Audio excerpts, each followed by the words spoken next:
কখনো কেউ আপনাকে কষ্ট দিলে ভেঙে পড়বেন না। জানেন, শরীরে আঘাত করলে যে যন্ত্রণা, তার থেকে বড় যন্ত্রণা জিহ্বার আঘাত। মানুষকে আপনি যদি কোনো কিছু দিয়ে আঘাত করেন, সেই আঘাতের ঘা শুকিয়ে যায়, কিন্তু জিহ্বার আঘাত সহজে শুকায় না। তাই খবরদার, এই জিহ্বা দ্বারা কাউকে আঘাত করবেন না। এই আঘাত কখনো শুকিয়ে যায় না। যদি কেউ আপনাকে কষ্ট দিয়ে ফেলে আপনার হৃদয়ের মধ্যে, তাহলে কখনোই ভেঙে পড়বেন না। লা তাহজান ইন্নাল্লাহ মাআনা, দুশ্চিন্তা করবেন না, আপনার সঙ্গে আল্লাহ আছে। সবর রাখবেন। বিপদে সবসময় দুইটা কাজ করবেন। যখন অনেক কষ্ট পাবেন, বিপদে পড়বেন, মানুষকে না বলে নামাজে দাঁড়িয়ে আল্লাহর কাছে বলবেন।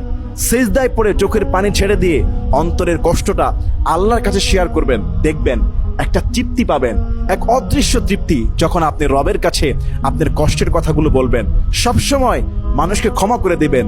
দেখবেন আপনি সবসময় আপনার নিজেকে ফ্রেশ পাবেন। আর যে আপনার কাছে অন্যায় করেছে, সে সবসময় তার ভিতরে ভিতরে তার একটা অপরাধ বোধ কাজ করবে। আল্লাহ আমাদেরকে বোঝার তৌফিক দান করুন।